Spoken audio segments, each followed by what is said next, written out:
창세기 17장의 내용은 언약에 대한 그러한 핵심 주제를 다루고 있습니다.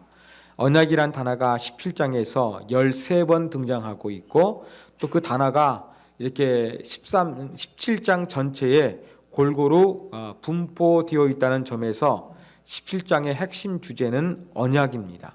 하나님이 아브라함과 언약을 세우는 것이 핵심 주제인데 이 언약에서 강조되고 있는 것은 아브라함과 그의 아내 사레의 계명과 또 언약의 징표로서 할례를 행하는 것, 이 계명과 할례를 들 수가 있겠습니다. 이제 이러한 내용들을 우리가 성경이 기록된 순서대로 살펴보도록 하겠습니다. 자, 아브라함이 이스마엘을 낳은 후에 13년이 지났습니다. 이 기간 동안에는 어떤 성경을 기록할 만한 특별한 언급이 일어나지 않았던 것으로 보입니다. 그런데 갑자기 하나님께서 아브라함에게 나타나셔서 자기 스스로를 계시하십니다. 1절에 보면 전능한 하나님으로 하나님이 자기 자신을 계시하십니다. 전능한 하나님은 엘샤다이입니다. 멜기세덱에게 지극히 높으신 하나님, 하갈에게는 감찰하시는 하나님, 아브라함에게는 전능한 하나님으로 자기를 계시하여 주신 것입니다. 이 전능한 하나님 엘샤다이는 구약 성경에서 48회가 등장하는데 주로 모세가 활동하기 이전에 많이 사용되었던 그러한 하나님에 대한 이름이었습니다. 뭘 강조하고 있습니까? 하나님의 능력이 강조가 되고 있는 것입니다. 자, 그러면서 하나님께서 아브라함에게 뭐라고 말씀하시냐면 너는 내 앞에서 행하여 완전하라 그렇게 말씀하십니다. 여기서 완전하라 라고 번역된 히브리어 단어는 타밈이에요. 우리말처럼 동사가 아니라 형용사로 되어 있습니다. 완전한 흠이 없는, 완전하고 흠없는 것은 주로 제사를 드릴 때에 정결을 표현하기 위해서 사용되는 단어이기도 합니다. 이 단어를 직역하면 완전한 상태로 되라 이렇게 번역할 수가 있습니다. 그러면 하나님께서 아브라함에게 너는 내 앞에서 행하여 완전하게 되라 그렇게 말씀하시는 겁니다. 어쩐 한두 가지의 특정한 행동이 아니라 궁극적으로 아브라함 존재가 완전해져라, 흠이 없는 상태가 되라, 이것을 하나님께서 요구하고 계시는 것입니다. 그러면 어떻게 아브라함이 하나님 앞에서 흠이 없는 완전한 존재로 바뀔 수가 있을까요? 부담스러운 그러한 하나님의 말씀입니다. 자, 하나님께서 요구하시는 완전한 상태 어떻게 될 수 있을까? 그 열쇠는 바로 내 앞에서라는 그러한 단어입니다. 하나님 앞에서 완전한 자가 되라는 것입니다. 그래서 여기에서는 어떠한 도덕적으로 윤리적으로 완전히 흠이 없는 완벽한 상태에 이르라 그러한 의미가 아니라 하나님 앞에서 완전한 자, 즉 하나님과 관계 속에서 완전한 자, 하나님이 어디로 가라고 하든지 무엇을 요구하시든지 관계없이 하나님 앞에서 철저히 순종하는 그러한 관계 속에서의 완전함을 성경은 이야기하고 있는 것이지 도덕적인 의미는 아니라는 것을 우리가 기억해야 되겠습니다. 자, 그러면서 하나님께서 이제 언약을 2절에서 말씀하시죠. 이 언약을 통해서 번성하기를 원하십니다. 하나님은 이렇게 인류를 창조하시고 번성하기를 원하셨습니다. 항상 이게 우리를 향하신 하나님의 뜻이었습니다. 자, 이러한 하나님 말씀을 듣고 아브라함이 반응한 것이 3절에 기록되어 있습니다. 아브라함이 엎드렸더니. 이렇게 아브라함이 엎드렸다는 표현은 얼굴을 땅에 대고 엎드리는 것을 의미합니다. 얼굴을 땅에 댄다는 것은 하나님 앞에서의 그 두려움, 또 복종, 이런 부분들을 의미하는 행동이라 할 수가 있습니다. 아브라함은 하나님의 음성을 듣고 거룩하신 하나님 앞에서 두려움을 느꼈고, 또 하나님의 뜻 가운데 순종코자 하는 그러한 마음을 엎드림으로 나타내었습니다. 이러한 아브라함의 모습은 창세기 15장의 내용과 조금 대조가 됩니다. 자, 15장에서 아브라함은 하나님과 언약을 맺습니다. 그때 하나님께 아브라함이 뭐라고 말했느냐? 내게 무엇을 주시려 하나이까? 반문합니다. 그리고 주께서 내게 씨를 주시지 아니하셨으니 내 집에서 길린 자가 내 상속자가 될 것이니이다. 하나님께서 내 후손을 안 줬기 때문에 내게 낳은 자가 상속자가 되는 것이 아니라 우리 집에서 키워진 자가 상속자가 될 것입니다. 그런 말을 합니다. 여기에 보면 하나님께 반문하고 있고요. 또 반문하는 태도가 보면 상당히 불평어린 그러한 모습을 풍기고 있습니다. 그런데 17장에서는 아브라함이 아무 말도 하지 않고 겸손하게 침묵하며 땅에 엎드리는 모습을 보여주고 있습니다.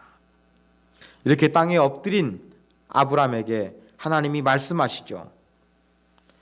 그러면서 아브라함이 여러 민족의 아버지가 될 것을 이야기합니다. 조금 더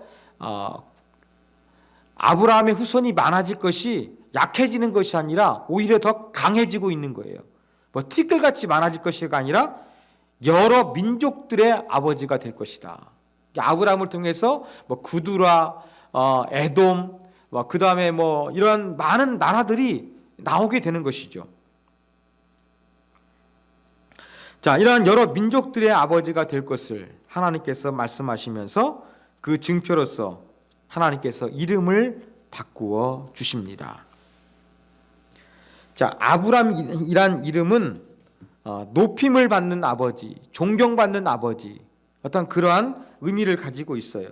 그런데 아브라함이란 단어는 많은 무리의 아버지, 이름이 사람의 존재를 의미하거든요. 하나님께서 나는 스스로 있는 자 아니라 전능한 하나님이다. 이거 하나님의 속성을 이름 속에서 다 나타내고 있는 것입니다. 인간도 마찬가지입니다. 아브라함을 아브라함으로 바꿔주시는 것은 이제 아브라함이 그 높임을 받는 아버지가 아니라 많은 무리들, 즉 하나님의 약속이 실현되어서 그의 후손이 많아지게 될 것을 이제 하나님께서 구체화시키기 위해서 아브라함의 이름을 바꾸어 주신 것입니다. 아브라함은 한 개인의 아버지가 아니라, 한 민족의 아버지가 아니라 여러 민족의 아버지라는 그러한 새로운 존재가 될 것을 하나님께서 이름을 바꾸심으로 말미암아 이제 기대하도록 그렇게 역사하고 계시는 모습입니다. 그러면서 6절 보니까 심히 번성하게 하고 그다음 민족들, 한 민족이 아니죠. 심지어 왕까지 내게서 나오게 될 것이다. 이런 말씀을 하시고 또 언약도 좀 더 구체화됩니다. 영원한 언약, 내 후손도 이제 영원토록 내가 너희 하나님이 되는 그러한 약속을 하나님께서 해주고 계시고, 또 8절 보면 땅에 대한 약속도 다시 한번 하나님께서 해주고 있는 내용이 기록되어져 있습니다. 자, 9절부터 14절까지는 하나님께서 이제 아브라함의 이름을 바꾸셨을 뿐만 아니라 또 한 가지 중요한 것, 바로 할례 제정을 말씀하여 주셨습니다. 할례를 행하라 말씀하신 거죠. 이 하나님의 할례를 행하라는 명령을 받아들이는 것은 하나님의 약속을 받아들이는 것과 똑같겠습니다. 자, 할례는 남자의 생식기를 베어내는 오늘날의 이 포경수술과 유사합니다. 이러한 할례는 이 고대 근동에서 이집트, 또 뭐 아브라함이 살고 있는 가나안 지역, 또 뭐 아랍 여러 지역에서 존재했습니다. 또 성경 시대뿐만 아니라 세계 곳곳에 보면 이러한 그 할례를 행하는 문화가 많이 남아져 있고, 심지어 어떤 문화권에서는 여자의 생식기를 할례를 행하는 그러한 기록도 있습니다. 이 할례는 주로 성년식 때, 또 다산 예식으로, 때로는 결혼 예식에서 사용됐습니다. 결혼 예식에서 신랑에게 할례를 행한다는 것은 주로 신부의 남자 형제들이 할례를 행해서 너를 우리의 가족으로 받아들이고 너를 보호하겠다라는 공동체 의식이 이루어지는 것을 의미했습니다. 그리고 어린 아이에게 할례를 행하는 것은 요즘처럼 어떠한 의학적으로 일찌감치 할례를 행하는 것이 좋기 때문에 그건 했던 것이 아니라, 그 할례를 행하면서 피를 흘리지 않습니까? 어떠한 그 제의적인 의미를 가지고서 종교적인 의미에서 어린 아이들에게는 할례를 행하였던 것입니다. 그러나 성경에서의 할례는 바로 하나님과 인간 사이의 그 언약을 기억나게 하는 상징물로 사용되고 있습니다. 자, 왜 하나님께서는 이 남자의 생식기에다가 이렇게 칼로 베어내게 하는 할례를 행하게 하셨을까 하는 것입니다. 이것은 바로 하나님의 약속을 날마다 기약하며 살라는 것입니다. 우리가 매일매일 하루에 여러 차례 화장실에 가는 것처럼 늘 일상의 삶 가운데서 그 할례 행한 남자의 생식기를 볼 때마다 하나님께서 자녀를 주실 것을 분명하게 기억하라. 눈에 보이지 않으면 인간은 망각하니까 반드시 잊지 말고 기억하고 있어라. 하나님의 약속이 분명히 이루어질 것을 모든 남자들이 각인하고 있어라. 이러한 의미로서 하나님께서 그 할례를 명령하여 주신 것입니다. 자, 그런데 할례를 며칠만 행했습니까? 8일만 행했습니다. 두 가지 의미가 있습니다. 여러분, 창조까지의 기간은 7일이 걸렸습니다. 그래서 완벽한 창조를 맛본 시간이 지난 이후 8일째가 되겠죠. 하나님께서 동물을 제사용으로 받으실 때에도 태어난 지 7일이 지난, 즉 창조의 완전한 시간이 지난 이후에 8일째 되는 짐승도 하나님께 바칠 수가 있었습니다. 그래서 이렇게 완전한 창조의 모습이 되었다는 것을 의미하는 7일이 지난 다음에 할례를 행하라고 말씀하신 걸로 보입니다. 또 한 가지 의미는 현실적인 의미입니다. 성경시대뿐만 아니라 제가 여러 민족들이 할례를 행했다 그랬죠. 태어나자마자 할례를 행한 것이 아니라 며칠 기간 동안 주로 여유를 두었습니다. 그 이유는 지금처럼 과학이 발달하지 못했기 때문에 그 신생아가 죽게 되는 사망률이 매우 높았습니다. 그래서 한 일주일 이상 지나게 되면 그래도 이 어린아이가 생존할 수 있는 가능성이 크다. 그때가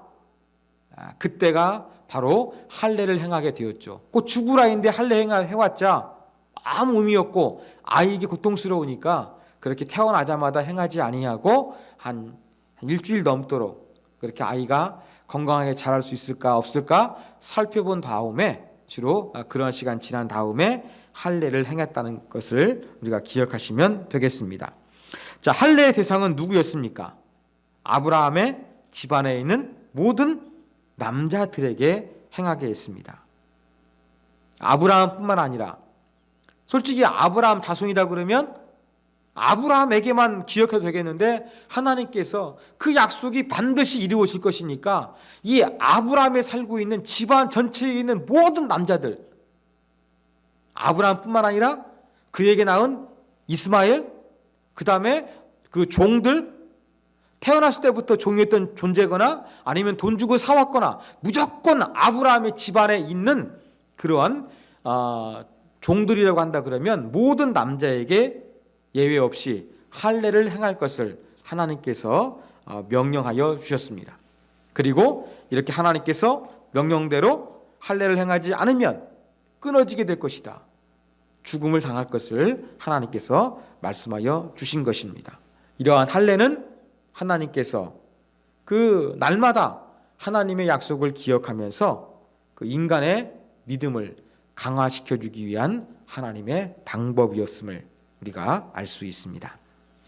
자, 15절부터 22절까지의 내용은 이제 아브라함의 아내인 사레의 계명이 기록되어져 있습니다. 자, 여자의 이름을 바꾸어 준 사람, 하나님께서 인간의 이름을 바꾸어 주셨는데 남자들은 많은 사람들 이름을 바꾸어 주셨어요. 그렇지만 여자의 이름은 단 한 사람, 바로 아브라함의 아내 이름만 바꾸어 주셨습니다. 사레에서 사라가 된 것입니다. 근데 이름의 뜻은 거의 변화가 없습니다. 이 사레는 공주, 여왕이란 뜻인데 사라도 이름의 의미는 별 차이가 없습니다. 그냥 사라의 사라, 발음상의 차이만 있을 뿐입니다. 그래도 비슷하지요. 그리고 아브라함에게 이름을 바꿔주신 이유는 무엇입니까? 많은 민족들의 아버지가 될 것이라는 의미에서 이름을 바꿔주셨는데 사라의 이름을 바꿔주실 때에는 하나님께서 왜 바꿔주시는지 전혀 그 이유를 언급하지 않으셨습니다. 그럼에도 불구하고 사라의 이름을 바꾸어 주신 사건에는 아주 중요한 의미가 있습니다. 어떠한 의미가 있느냐? 자, 지금까지 하나님께서 아브라함에게 후손을 주실 것을 여러 차례 약속해 주셨어요. 그렇지만 후손 얻게 될 아브라함의 그 성적인 파트너 누구인지 사라라고 분명히 하나님께서 직접적으로 언급하신 적은 지금까지 단 한 번도 없었습니다. 그런데 이제 하나님께서는 이 아브라함의 아내 사레를 통해서도 하나님의 계획하신 후손이 주어지게 될 것을 직접 하나님께서 말씀하여 주셨기 때문에 아주 중요한 의미가 있습니다. 자, 이러한 말씀을 아브라함이 들었습니다. 사라의 이름을 사레라 바꾸라. 이 명령을 들은 것은 사라 직접 들은 것이 아니라 아브라함이 들었죠. 자, 하나님의 말씀을 들었던 아브라함은 몸은 엎드려 경배하는 자세를 취하고 있었습니다. 그런데 이 사라의 이름을 바꾸어 주시면서 이제 여러 민족의 어머니가 될 것이다. 그렇게 말씀해 주셨는데 이 이야기를 들을 때 아브라함이 속으로 피식 웃었습니다. 왜 웃었을까요?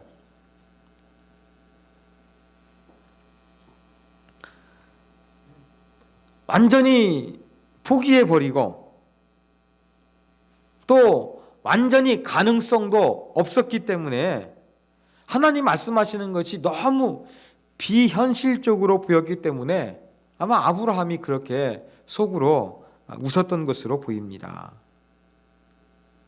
인간이 가질 수 있는 믿음의 한계가 있는데 아마 아브라함이 그렇게 가질 수 있는 믿음의 한계, 내가 99세고 아내가 89세 할머니인데 어떻게 자녀를 낳을 수 있을까? 이러한 하나님의 음성을 들었을 때에는 이건 조금 이렇게 너무 어이가 없다는 그런 의미에서 아브라함이 속으로 웃었던 것으로 보입니다. 그러면서 속으로 웃으면서 하는 말이 바로 무엇입니까? 자기의 나이, 아내의 나이를 이야기하고 있지 않습니까? 그러면서 하나님 앞에 뭐라고 이야기합니까? 18절 이스마엘이나 하나님 앞에 살기를 원하나이다. 아브라함 마음 가운데는 더 이상 자녀가 태어나는 거 다 포기해 버렸어요. 이스마엘 태어나니까 또 태어났는데 13년 지나니까 얼마나 정들었겠습니까?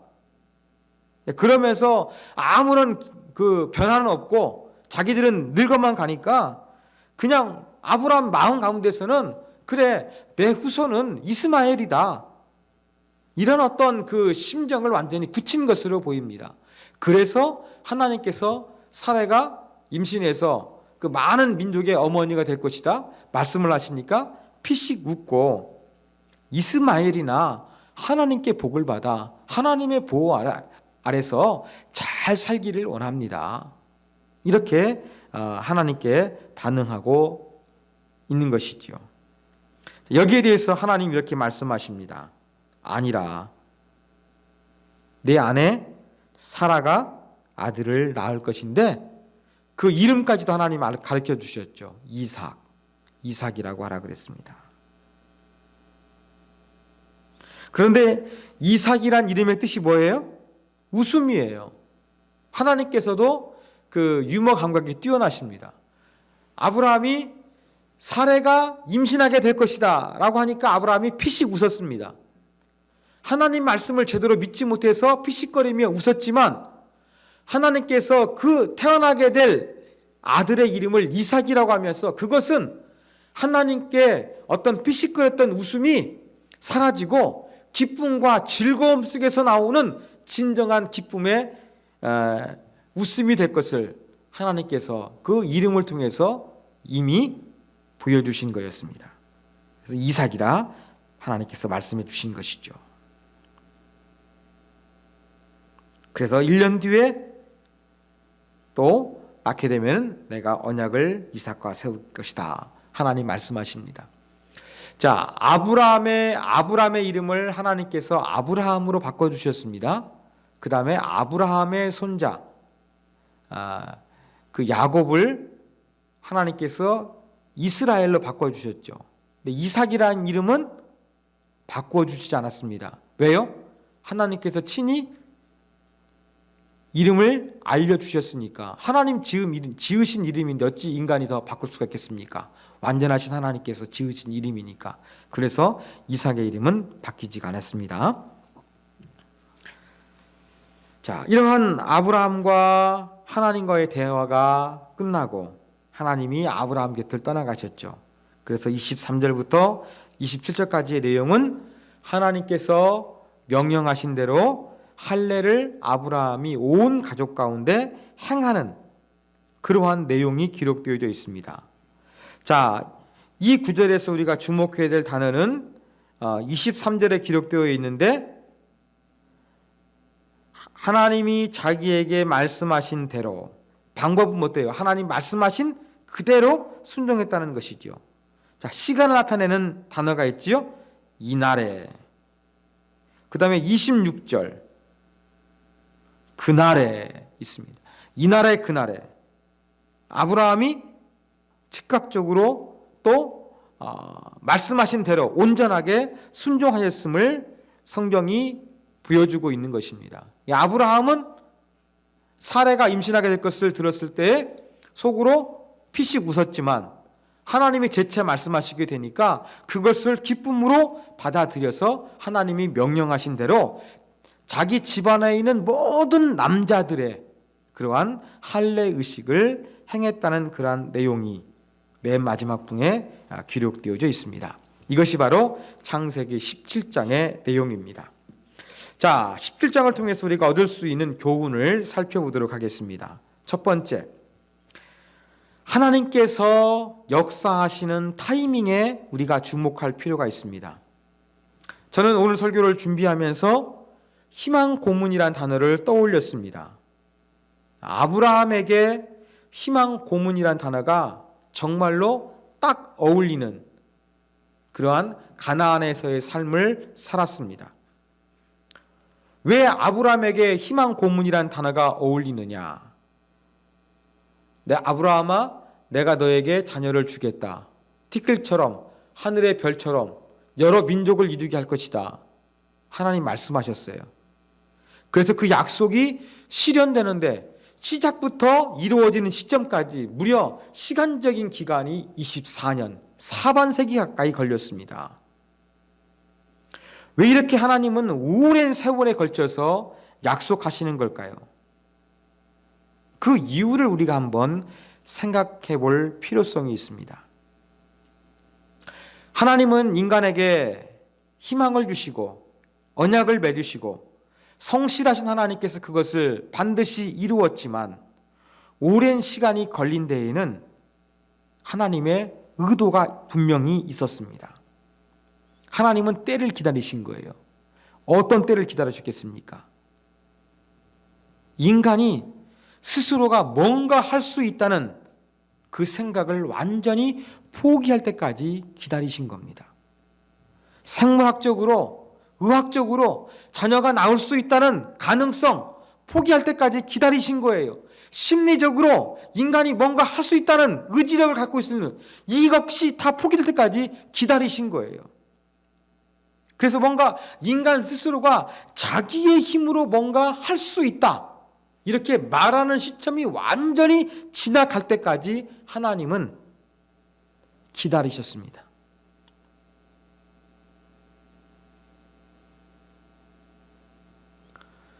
이게 바로 하나님이 일하시는 타이밍이라는 것을 우리가 분명히 기억해야 되겠습니다. 하나님이 일하실 때에는 하나님의 능력을 온전히 드러내기 위해서 어떻게 하시느냐? 극적인 때를 하나님 만드시는 거예요. 그게 바로 언제입니까? 인간의 생각, 인간의 기대, 인간의 교만, 인간의 가능성 그것이 완전히 무너져가지고 더 이상의 희망은 없다. 완전히 끝이다 라고 인간이 포기했을 때 그 절망의 시점을 하나님께서는 내가 완전히 포기했지만 나는 살아있는 진정한 너의 왕이요 하나님이기 때문에 내가 할 수 있다.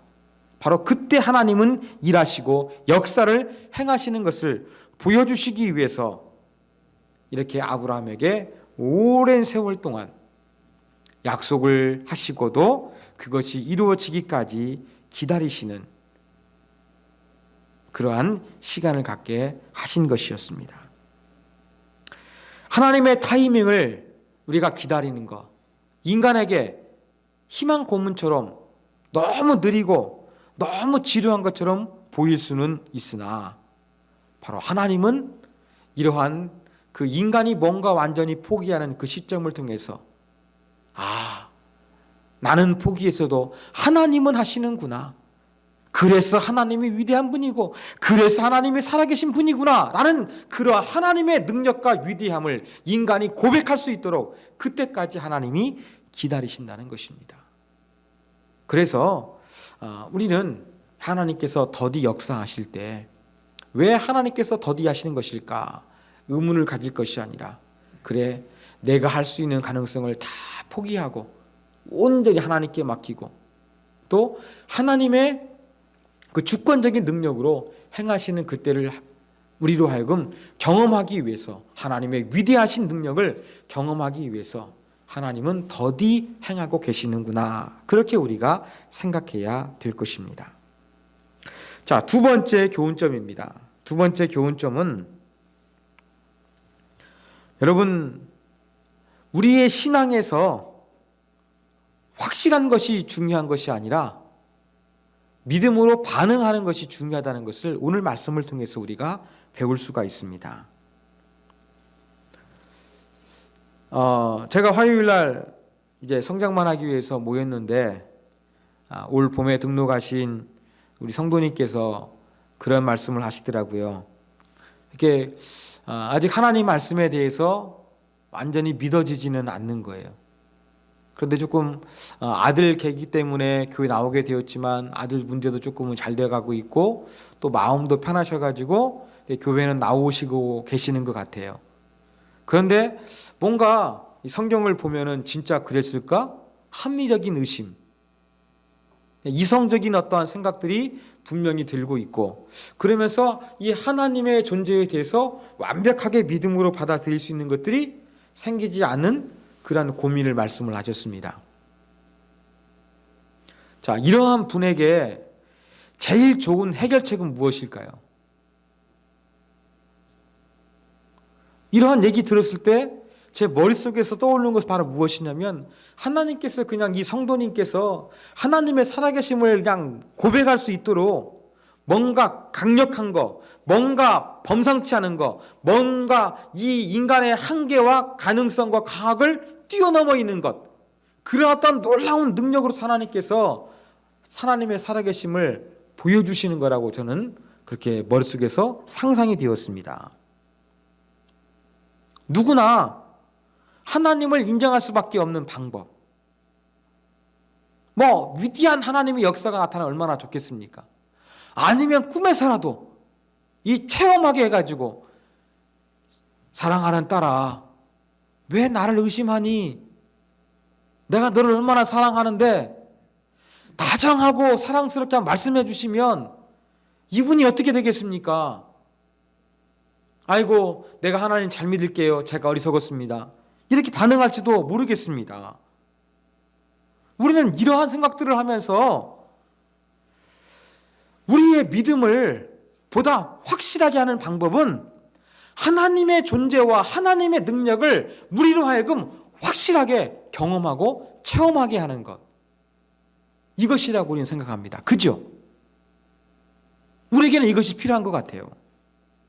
그런데 아브라함에게 자식을 낳게 하시는 하나님의 그 역사하신 과정 가운데 보면은 하나님은 그렇게 행하시지를 않았어요. 하나님은 아브라함에게 자녀를 주셨지만 아까 우리가 기대하고 있는 일반적인 방법, 아브라함이 확실하게 하나님을 의심하고 믿을 수 있도록 어떠한 하나님의 청사진, 마스터 플랜, 환상 이런 것들을 보여주신 것이 아니었어요. 하나님 어떻게 하셨습니까? 하나님의 계획을 다 알려주신 것이 아니라 불친절하게도 하나님은 꼭 필요한 것만 말씀하십니다. 마치 영화 추리 영화나 추리 소설에 보면은 어떠한 단서들을 모아 가져가지고 그 사건을 해결하는 것처럼 하나님께서도 마치 이와 같이 아브라함에게 뭔가 하나님께 약속을 해주시지만 그냥 완전한 것이 아니라 아들 나올 거야, 땅 밟아봐, 네 땅 될 거야, 조금 이런 식으로 조금 그냥 막연한 거예요. 한번 정리해 볼까요? 자, 창세기에서 아브라함이 12장에 등장합니다. 아브라함에게 어떻게 말씀하십니까? 불친절하게도 내가 너한테 보여줄 땅으로 가라.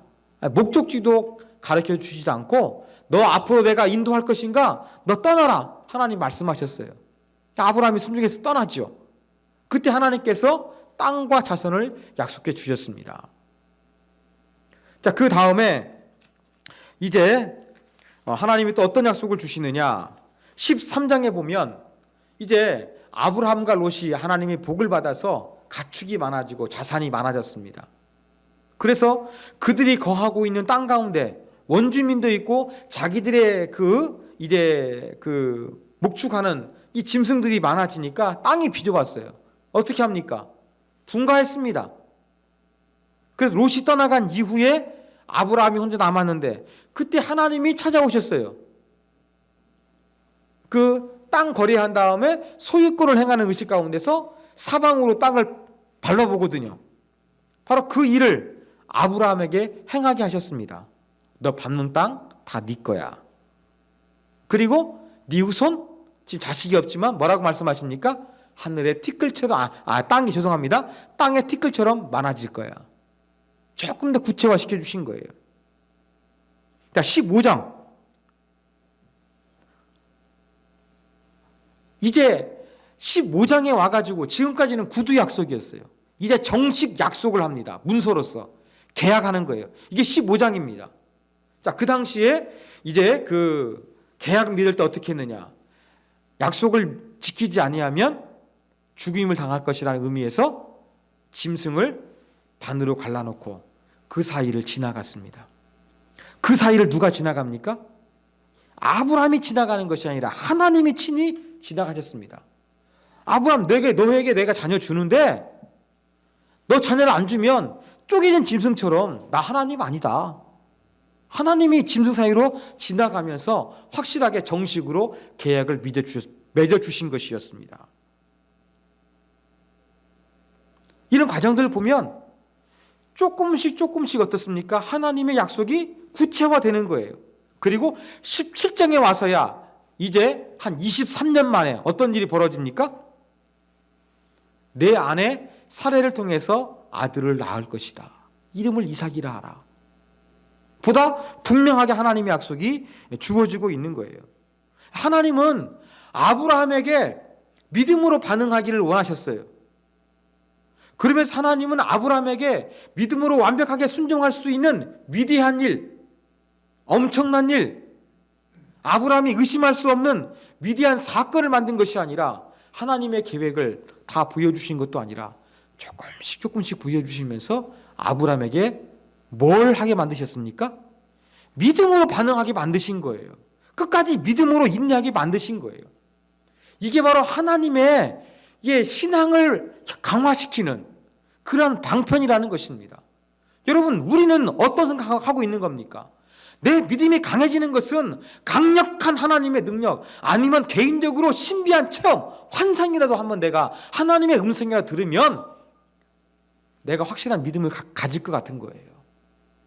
그런데 아브라함이 이삭을 얻게 되는, 또 땅을 주시고 자녀가 많아지게 될 것을 약속하시는 하나님의 가정 가운데 보면 하나님은 불친절하시고 하나님은 조금씩 그것을 이루어 가시면서 오히려 무엇을 기대하신 것입니까? 불확실하고 다 보여주지 않았지만 그 가운데서 믿음으로 받아들이기를 하나님 원하시는 거예요. 이게 하나님의 방법이라는 것을 우리가 분명히 기억해야 되겠습니다. 우리는 일반적으로 믿음이 좋아지기 위해서는 확실한 하나님의 살아계신 능력, 확실한 하나님에 대한 체험, 이게 필요하다고 생각합니다. 그렇지만 하나님은 아브라함의 믿음을 강화시키기 위해서, 저와 여러분의 믿음을 강화시키기 위해서 사용하시는 방법은 뭐예요? 어떠한 스펙타클한 위대한 역사를 보여주시는 것이 아니라 조금씩 하나님의 의도와 섭리를 보여주면서 그 가운데서 이것을 가지고서 흔들리지 않고 믿음으로 반응하기를 원하시는 것이 하나님의 방법입니다. 이게 하나님 방법이에요. 이것이 아브라함이 이삭을 얻게 되는 과정 가운데서 하나님이 사용하신 아브라함에 대한 신앙 강화의 방편이었습니다. 그러므로 저와 여러분도 우리의 신앙이 보다 깊어지고 확실해지기 위해서는 어떤 확실한 체험과 확실한 하나님의 능력에 대한 경험이 아니라 하나님이 보여주신 것에 대한 믿음의 반응이 더 소중하다는 것을 우리가 꼭 기억했으면 좋겠습니다. 이것이 바로 이삭을 얻기까지의 과정 가운데서 사용하신 하나님의 방법이라는 걸 기억하면서 확실한 것보다 믿음으로 반응하는 것이 더 중요하고, 이렇게 믿음으로 반응하는 연습을 통해서 아브라함이 믿음의 조상이 된 것처럼 우리의 신앙이 자라게 된다는 것을 반드시 기억하시기를 바랍니다.